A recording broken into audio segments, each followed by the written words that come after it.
আজকে বানাবো একটা দারুণ স্বাদের চচ্চড়ি, যার জন্য নিয়ে নেব পুঁই শাক, কাঁঠাল দানা, বাঁধাকপি, আলু, বেগুন আর মাছের মাথা। প্রথমে পুঁই শাক, বাঁধাকপি আর কাঁঠালের দানা লবণ দিয়ে সেদ্ধ করতে দেব। 80% হয়ে গেলে নামিয়ে নেব। তারপরে ভেজে নেব মাছের মাথা, সাথে কিছু মাছ নিয়েছি যেটা আমি অন্য তরকারি করব। এবার কড়াইতে তেল দিয়ে তার মধ্যে দিয়ে দেব আদা রসুন বাটা। একটু নাড়িয়ে নিয়ে দিয়ে দেব কেটে রাখা পেঁয়াজ।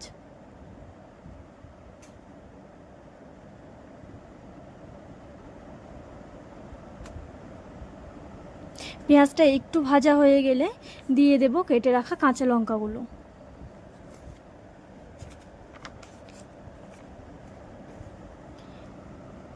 এক দুবার নাড়িয়ে দিয়ে দেব কেটে রাখা আলু আর বেগুন।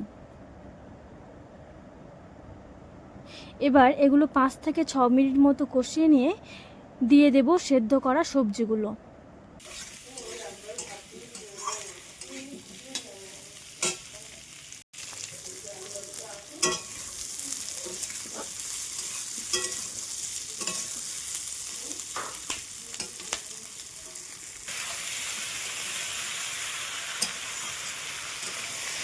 সবজিগুলো 2-1 বার নাড়িয়ে নিয়ে দিয়ে দেব পরিমাণ মতো হলুদ,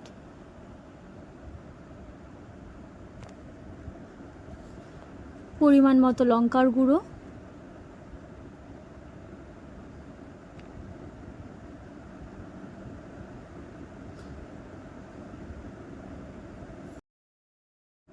আর দিয়ে দেব পরিমাণ মতো লবণ।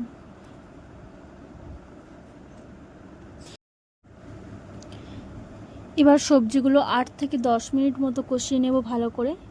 কষানো হয়ে গেছে, এবারে দিয়ে দেব অল্প পরিমাণে জল। জল দিয়ে আমি ঢাকা দিয়ে দেব, সবজিটা যাতে একটু সেদ্ধ হয়ে যায়। এবারে ঢাকাটা খুলে দিয়ে দেব মাছের মাথা আর কেটে রাখা ধনেপাতাগুলো দিয়ে আরও 5 থেকে 6 মিনিট ভালোভাবে কষিয়ে নেব।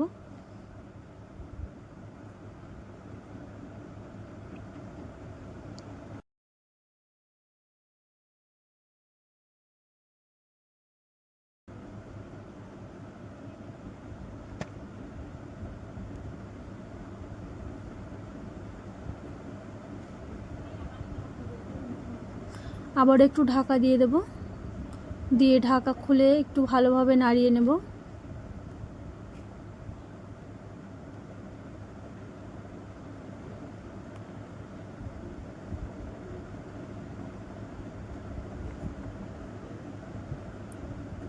চচ্চড়ির জলটা একদম শুকিয়ে গেছে আর নিচে একটু হালকা হালকা লেগে যাচ্ছে, তখন বুঝতে হবে যে ওটা হয়ে গেছে। এবার আমি নামিয়ে নেব একটা পাত্রে।